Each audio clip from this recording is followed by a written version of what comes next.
Police are supposed to be here to protect us, and they didn't protect him. Tonight, the family of a Mi'kmaq man is calling for justice after he was shot by a Nova Scotia RCMP in January. Criminal networks operating outside of our communities exploit marginalized individuals struggling with addictions and profit from the pain and suffering of our people. Manitoba has launched a new task force to help fight against drugs in the province. Almost everyone has whistles in Minnesota now, and if they don't, there's people like me trying to push out more. And a Karuk tribe member is finding a way to help residents in Minneapolis who are protesting against ICE agents and keeping them safe.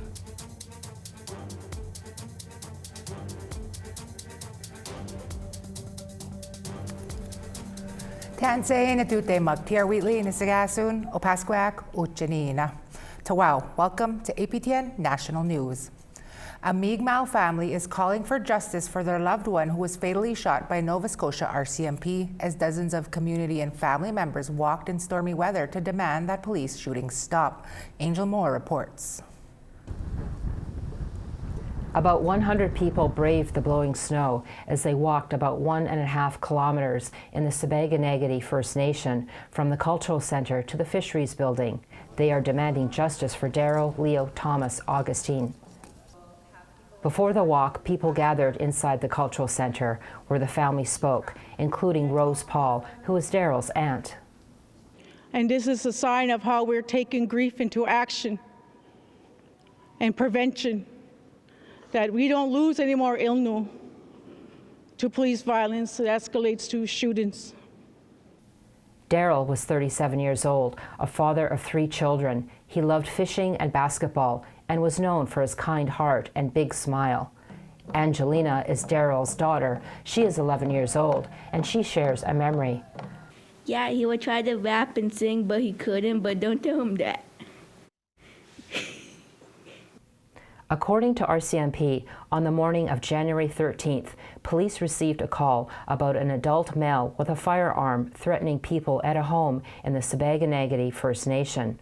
Augustine fled in a blue Honda Civic at high speed. RCMP used a spike belt to deflate the wheels of the car, and it came to a stop. Multiple shots were fired by officers, and Augustine was pronounced deceased at the scene. Travis is Darrel's brother. He says too many Indigenous people die by police. It's just crazy, you know what I mean? Like, just because he's got, what, brown skin? Like. Paul agrees and says more cultural awareness is needed in policing. And I really believe it was systematic racism. And I'm not scared to say it. Paul says Darrel struggled with his mental health after his fiancée, who is the mother of his children, passed away last fall. He's a good dad, he's a good kid, he was a good son, good brother. He's going through a heck of a hard time, losing his fiancée, and he had a lot of trauma. Angie Augustine says her brother Darrel should still be alive. Police are supposed to be here to protect us, and they didn't protect him. He just needed help. Yep. And I told his daughter that morning, like, your dad's going to go away and get help, but they just shot him up. Kanisha Levi is Darrel's cousin. She says the family do not know the full details that led to Darrel's death. The police didn't say nothing, and we're sick of being silent, and we want answers for the kids. Angie says although it is difficult, the family will not rest until the truth is revealed. And we're finding out like new things over and over again. It's kind of hard. It's like living his last bit of life over and over again. It's really traumatic. Like, it's hard to see your brother on a t-shirt. And we didn't think we were going to lose him so young. The Nova Scotia Police Watchdog, the Serious Incident Response Team, CERT, is investigating, but Paul is not confident about the investigation. I found out that this organization that's made up of ex-RCMP officers, ex-judges, all non-Indigenous people overseeing this, overseeing their own kind of thing. felt very uncomfortable. And we've got to trust him to make that decision. As the family waits for CERT's report, Paul says to honor Darrel's memory, the family will fight for changes in policing, including mental health de-escalation and Indigenous oversight into police investigations. If it takes the last breath out of me to get this done for him and make precedents to all of Indigenous people that don't have to face this police violence, you should feel safe. There's no safety right now. There's no safety net with the RCMP. Everybody's scared. And gotta change that. According to a federal government website, Indigenous people are 10 times more likely to be killed by police than non-Indigenous people. Angel Moore, APTN National News, Sipekne'katik First Nation. Kinanaskamitin Angel. Pimicikamak Cree Nation is demanding immediate action from the federal government, the province of Manitoba, and Manitoba Hydro. Families from the Cree Nation in northern Manitoba have been out of their homes for 60 days now after a prolonged power outage left homes frozen, pipes burst, and widespread structural damage. Now leadership says mold and exposed asbestos are making many houses unsafe. Roughly 3,000 people are still out of their homes, living in hotels in Winnipeg or Thompson, or staying with family and friends. A statement released on Wednesday by Pimicikamak Cree Nation Chief David Monias says his people have been abandoned. Monias says no family should be forced to live in mold-infested, unsafe homes while those responsible, quote, dodge their duty, unquote. The chief calls the situation a crisis that threatens lives and violates basic human rights. Monias is calling for full funding for mold and asbestos remediation, clear timelines for a safe return, and accountability from Indigenous Services Canada, Manitoba Hydro, and the Government of Manitoba. A new task force was launched in Manitoba today to strengthen the response to the trafficking of methamphetamine, fentanyl, cocaine, and other illicit drugs. Canada's fentanyl czar Kevin Brozo was on hand as the provincial justice minister announced the creation of the Manitoba Organized Crime and Drug Trafficking Task Force. Brozo will be advising the task force that includes RCMP, Winnipeg Police, Canada Border Services Agency, Manitoba First Nations Police Service, and other law enforcement agencies. Jason Colin is chief of the Manitoba First Nation Police Service. They serve 12 communities with more than 100 officers. He says the influx of illegal drugs endangers children, families, and entire communities. In the areas served by Manitoba First Nation Police Service, we see firsthand how opioids and meth fuel violence, drives property crimes, and puts an overwhelming pressure on healthcare and social services. Criminal networks operating outside of our communities exploit marginalized individuals struggling with addictions and profit from the pain and suffering of our people. The exploitation deepens the challenges faced by many of our people and threatens the overall safety and well-being of our communities.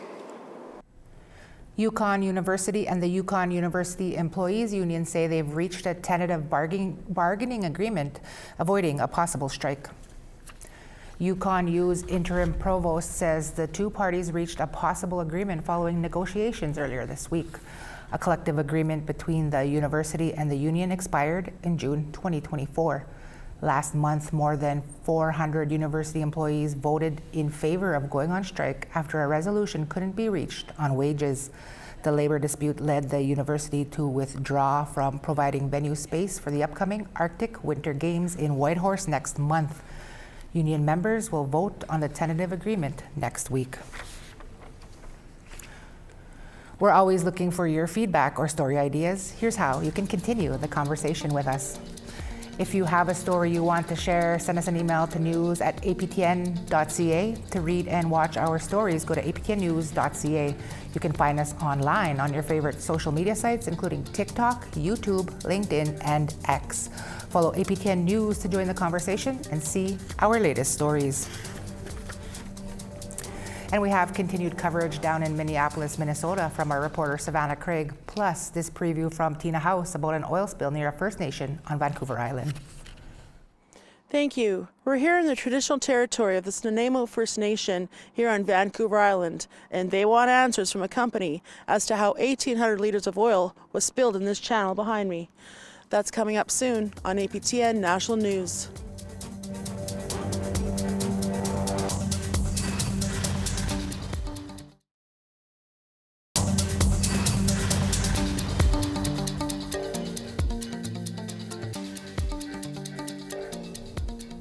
Come on in, Pete DeGuet. Community members in Minneapolis are continuing to resist against the presence of Immigration and Customs Enforcement agents, better known as ICE.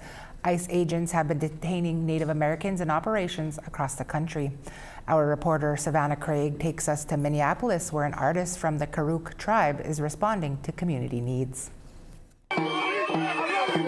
Whistles have been heard across Minneapolis for months. The sound signifies the presence of ICE agents. Almost everyone has whistles in Minnesota now. And if they don't, there's people like me trying to push out more whistles. Jerica Fountain is putting together whistles in packages she calls safety kits. You write your name, where you live, and emergency contact. And so this is if they come up, try to abduct you, you don't really have enough time to explain, you don't have enough time to say your name. You way off federal property now, boys. Safety kits are used to help civilians in the Twin Cities prepare for an arrest by ICE. They include a Know Your Rights pamphlet and a contact card. You can grab this out of your pocket, throw it onto the ground, and whoever is around to witness, they will be able to pick it up and contact your family. ICE out. It's a common phrase you can hear at protests or see in the streets of Minneapolis. Now Fountain is using this slogan in her art. Single one of us could be the next one murdered by ICE. Fountain is from the Karuk tribe in Northern California. Now living in Minneapolis, her art documents ICE's operations in the Twin Cities. If we don't get no justice, they don't get no peace. My art comes from community need, and community impact. Why'd you hit him? No! Across the country, Native Americans and other U.S. citizens are being detained by ICE. All the tactics they're using, all have been done on Indigenous people, especially here in Minnesota. Fountain says this is a repetition of the state taking Native Americans from their families. From the Starlight Tours to withholding food rations or threatening to withhold food rations assistance. This is wrong, this is not okay, and we need to end this. Part of Fountain's resistance is through her art and preparing safety kits. I just never really thought of it that way until so many people were like, no, your art is a form of resistance. It's historical, and that's where it kind of like grew into me to realize it is a form of resistance. Fountain safety kits and art can be seen in cafes in Minneapolis and St. Paul, including the Ojibwe-owned Magua Cafe. Savannah Craig, APTN National News, Minneapolis, Minnesota. Tapwagiche, Savannah. The Prince Albert Grand Council says they will be able to feed our unhoused relatives following a generous donation. Moose meat harvested from a recent hunt will help feed residents at the council's Relative Lodge. The Relative Lodge provides a place to sleep and 3 meals a day for homeless people in Prince Albert and the surrounding area. Grand Chief Brian Hardlott was one of 8 men who took part in the hunt. He says feeding people supports food sovereignty and allows First Nations to harvest and share food according to their own cultural practices and traditions. An Aboriginal community in Queensland, Australia is turning to new technology to provide safe and reliable drinking water. With the town's aging treatment plant unable to keep up, the Cherbourg community, 270 kilometers northwest of Brisbane, is using atmospheric water generators to overcome a long-standing water crisis. Here's Michael Siren now with NITV News. For the people of Cherbourg, safe drinking water is a luxury. We don't allow the kids to drink the water because we don't want our kids to end up being sick.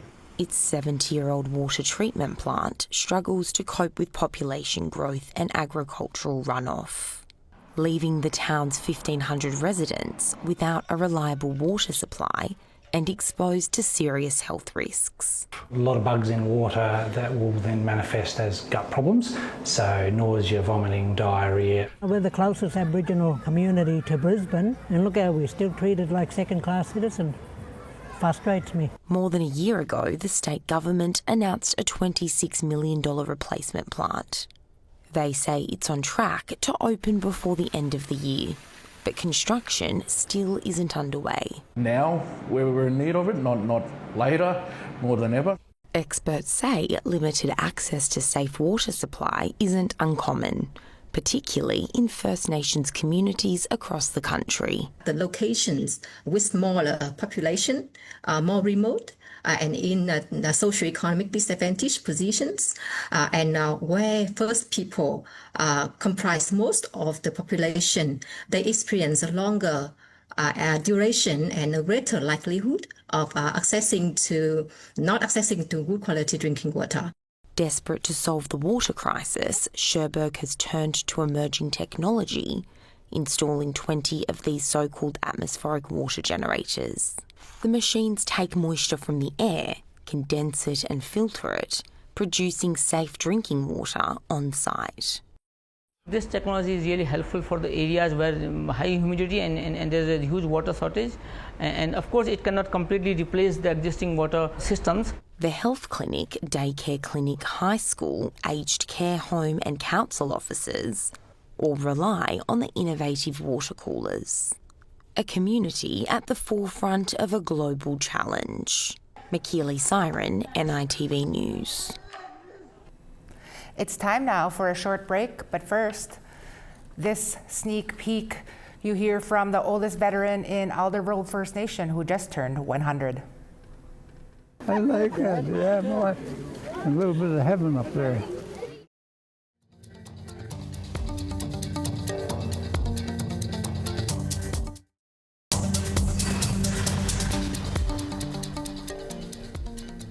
Tawau, welcome back. Time now for our photo of the day. Beautiful frost-covered trees was the view for Donald Kershane as he strolled through Frontenac Park in Winnipeg, Manitoba. Thanks for capturing some of our winter beauty for us, Donald. For the chance to be our next photo of the day, send your photos to share at aptn.ca. Now let's take a look at tomorrow's weather forecast. Starting on the East Coast, Charlottetown 2, Halifax 6. Kuujjuaq -7, Happy Valley Goose Bay -1. Over to Saguenay -5, Quebec City -2. Down to Toronto -3, Sault Ste. Marie -4. Up to Kapuskasing -10, Big Trout Lake -15. Over to Churchill now -26, Puckatawagan -11. Barons River -5, Brandon 2 degrees. Over to Saskatoon +5, Swift Current +4. Uranium City -15, Buffalo Narrows 3. Moving west, Fort McMurray -7, Grand Prairie 0. Edmonton 3, Calgary 7. Over to Quesnel 3, Kamloops 7. Up to Dease Lake -12, Smithers -3. Over to Rock River -26 and Dawson also -26. Norman Wells -29, Wati -27. Up to Tuktoyaktuk -30, Paulatuk -36. Over to Cambridge Bay -35, Baker Lake -32. Up all the way in Resolute -24 and Iqaluit -19.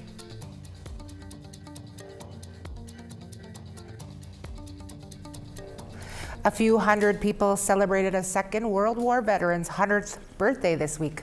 Here's the last surviving vet from the Aldergrove First Nation, and they honored him in style. Annette Francis was there and shares some of the highlights. A large crowd gathers outside the community centre at Aldergrove First Nation in southern Ontario, waiting for this.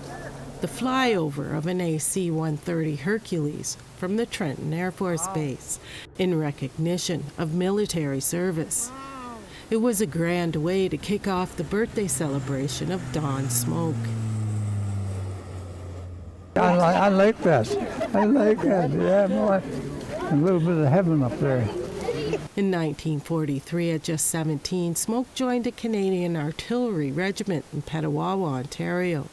He trained as a 9-mile sniper, named after a cannon with a 9-mile range. He went overseas in May 1945. When he was on the ship, victory in Europe was declared, and he went on to serve a few more years in Europe. Master Warrant Officer Robert Brown says Smoke is one of the remaining few World War II veterans left. That's why a small contingent came to join the celebration. I'm here on behalf of the Canadian Armed Forces as the Indigenous Advisor to the Commander of the Canadian Army, Lieutenant General Mike Wright, and so we're here today to bring congratulatory remarks on behalf of the Commander to Mr. Don Smoke and to his family for obviously his time of service with as the last living veteran of Alderville First Nation, and so we're honored to be here to present that to Mr. Smoke and his family. Over 200 people joined the party that went on throughout the afternoon and evening. There was food, drumming, and dignitaries from across the region. Another special and emotional highlight was the presentation of an Ogichida Miigwes, a warrior's feather by Sipekne'katik Nation Grand Council Chief Linda DeBossige and Deputy Grand Council Chief Chris Plain. For some, it brought tears. Granddaughters Jillian Pashagumshkam and Lindsay Smoke helped organize the celebration. They were amazed at the turnout.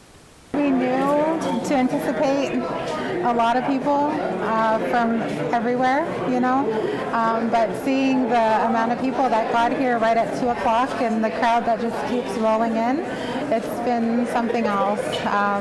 And I think that seeing my grandpa's twinkle in his eye keep lighting up throughout this entire day is something, and I can't wait to kind of sit with him. Probably not tonight, we're all probably going to be pretty tired, but tomorrow and visit him. and visit, And visit officially. Smoke kept his wit and stamina over the 5-hour event as he humbly shook hands with guests. I don't get too excited, but today is a little bit different. A little bit different today. Boy, I really appreciate that. I don't know who put this all together, but it's just wonderful. It's wonderful. It's good to see all these people. I know most of them, too. Yeah, it's wonderful. His 100th birthday is something Don Smoke won't soon forget. Anna Francis, APTN National News, Alderville First Nation. Minnow Tipiska, happy birthday. And that's your APTN National News for this Wednesday, February 25th. I'm TR Wheatley. It's been a pleasure to be here with you. Join me again tomorrow at 1 p.m. Eastern for APTN's Daytime Newscast. Until then, from all of us at APTN, including our deadly studio crew, there's a bunch of deadly uncles and deadly aunties back there. From all of us to all of you, Egasi, Kitam, Kinanaskamitanawa.